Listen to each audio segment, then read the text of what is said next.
prove what I did.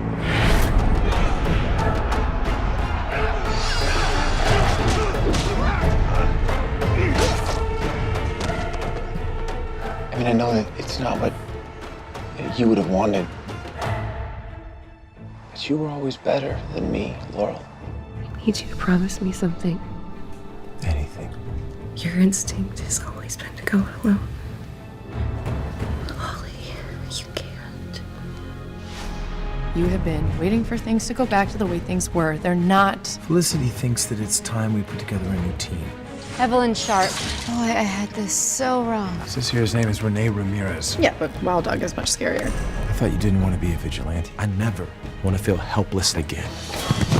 These people are amateurs, Felicity. Inspired by you. I came here to work with the guy who killed Damien Dark. First, I'm going to teach you a few things. I'll play.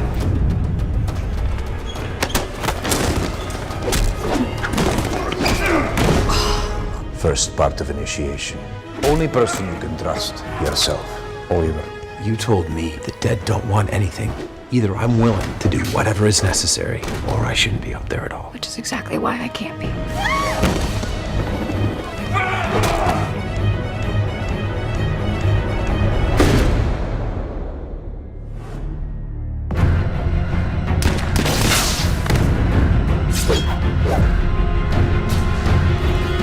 Green Arrow?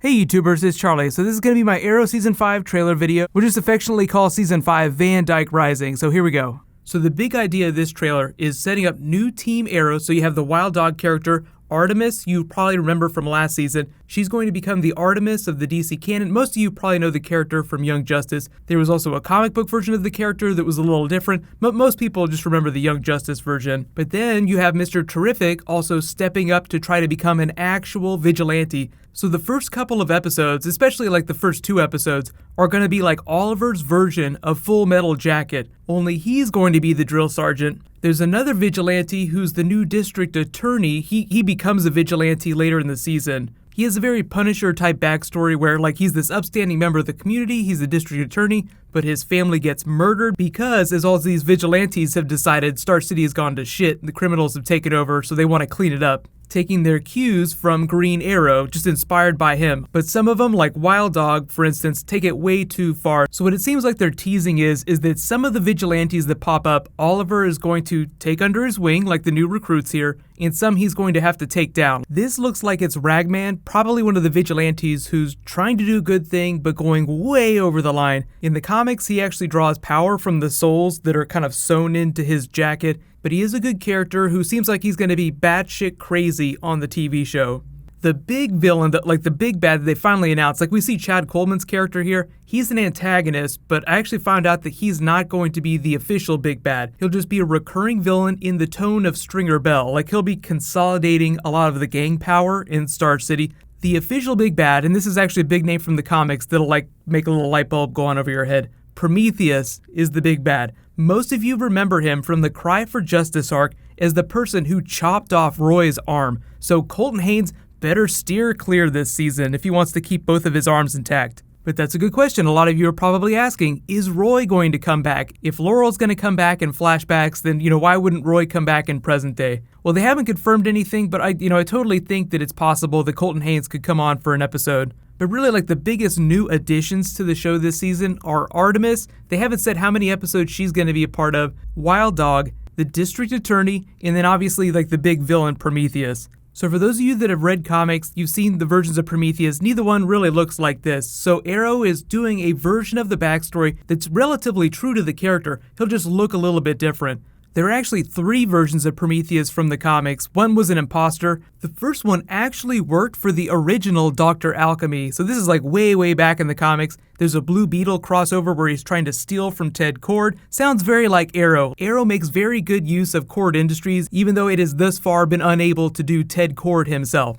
So really, like, the Arrow version of the character is closer to the second version. That's the Cry for Justice, like Roy arm ripping off version of Prometheus. So his TV backstory for Season 5 is going to play a lot like his comic book origin story. He's the son of 2 criminals who were then later gunned down. He grows up and seeks revenge on the police that killed his parents. Even though his parents were dirtbags, he still wants revenge on them. He doesn't really become a Justice League villain until he finds this like multi-dimensional space that he sets up a base in. He gets this advanced helmet. That's when things really go off the rails and he goes after the Justice League. The way they're doing it on the Arrow TV shows, they're saying that Oliver is responsible for Prometheus becoming Prometheus. They're saying it goes back to season 1. So what it sounds like is going on that in season 1, when Oliver was dropping bodies left and right, his parents were on the list. Oliver killed them because they failed the city, whatever they were doing was really bad. But then later, Oliver has this epiphany, hey, I shouldn't be killing people anymore. I'm going to try and find a better way to do this.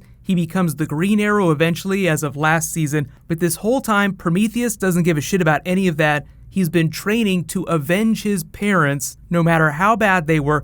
So in the way that a lot of the bad things that are going to be happening on The Flash are Barry's fault because of Flashpoint stuff, a lot of the bad stuff that's going to be happening that Prometheus is doing on Arrow will be Oliver's fault. So just based on the pitch, based on the trailer, it seems like everything's going to be pretty tight this season. They're not going to be doing any crazy magic stuff. It's going to be a lot closer to the season 1 to season 2 arc where they developed the Deathstroke character that he, later became this very personal but very dangerous villain. So some of you were asking me about the difference in the suit, they were like, hey, Oliver doesn't wear a face covering. That's Prometheus. So you can see that the person mistakes him for the Green Arrow, but he kills him. So Prometheus seems like he's going to be dragging the Green Arrow's name through the mud a little, but it sounds like the news reporters, like the other people of the city, might not be able to make that distinction. Like they just see a green hooded costume, so they assume he's the Green Arrow. So that's the tease. We'll see where they go with it from there. But let me know in the comments, what do you guys think about them doing the Artemis character, and what do you think about them doing Prometheus? Like I feel like he's going to do something really terrible to at least one of the Team Arrow members. I don't know if anybody's going to get their arm ripped off like they did in Cry for Justice, and Oliver ended up killing him at the end of that arc, which he kind of did to Damien Dark. So they've kind of already done the payoff from Cry for Justice. Prometheus gravely wounds Roy, almost destroys the city, so Oliver kills him. Damien Dark did that last season. Oliver ended up he killed Laurel, so then Oliver later killed him because he was going to kill all these other people. So we'll see what the payoff ends up being, but I'm just expecting to see some Easter eggs from Cry for Justice. So hopefully Roy shows up, hopefully he gets his arm chopped off. But if that sounds a little morbid and you guys didn't see my Legends of Tomorrow video, remember there's a 4-night crossover and Katie Cassidy just signed a contract to be a series regular on all 4 shows. Now they haven't really explained how that's going to work because I think on Arrow she's only going to appear in flashbacks, but on the other shows that's kind of up for grabs. Like she'll probably be Black Siren when she shows up on The Flash. Who knows, Legends of Tomorrow, if she appears on Supergirl, she'll probably do Birds of Prey stuff. So the other big thing, the flashbacks. Clearly he's going to Russia. They're going to do the Bratva arc. Anatoly is back, which is fun. He was a fun character in season 2. We haven't seen him in a while. So they haven't really announced any special characters, like any comic book characters that are going to show up in that flashback arc. So for those of you asking, hey, is KG Beast going to show up in the flashback arcs? Well, the funny thing, like if you didn't know, the Anatoly character is actually KG Beast in the comics. So this is Arrow's version of KG Beast. So I don't know if they're going to be doing any comic book arcs in the flashbacks, how they're going to link to the future. It's open to speculation. But the other big thing is Cody Rhodes. Like he keeps hyping up his guest appearance like he's going to be beating the shit out of Stephen Amell, which I totally love. It's going to be a lot of fun. I think he's only going to be in a one-off episode. Maybe he'll appear in multiple episodes. It depends on whether or not they kill him at the end. And I think, because they like him, they'll probably let him crawl away with his life so that he could always come back in the future. But I don't know if he's going to play a comic book character. They're keeping the character he's playing secret, so I think it is a comic book character. Hopefully he gets to play Sportsmaster, because on Young Justice, that was Artemis's father, even though on Arrow, the character that is becoming Artemis had parents that were killed by Damien Dark, so the backstory is a little bit different, but it'd just be really cool to see him play Sportsmaster. It'd be, be a character that's not super big and someone that could just recur every once in a while. But giveaway time, congratulations to this week's DC giveaway winner, Josh Davidson. You win a $20 Amazon gift card. Just be sure to private message me on the back end of my channel so I can get your contact details. There's a bunch more DC videos I'll be doing this week for Justice League, for like the movie stuff and for the TV shows, so be sure to subscribe to get everything. There'll be a new round of the giveaway too. There's still a whole bunch of stuff left over from Comic-Con that we have to talk about, so my next video will probably be a Flash video. While you guys wait for that video to post, you can click here for my breakdown of the Flash Season 3 trailer, and you can click here to learn all about Iron Spider and Spider-Man Homecoming. Thank you so much for watching, everybody. Let's high five. I'll see you guys tonight.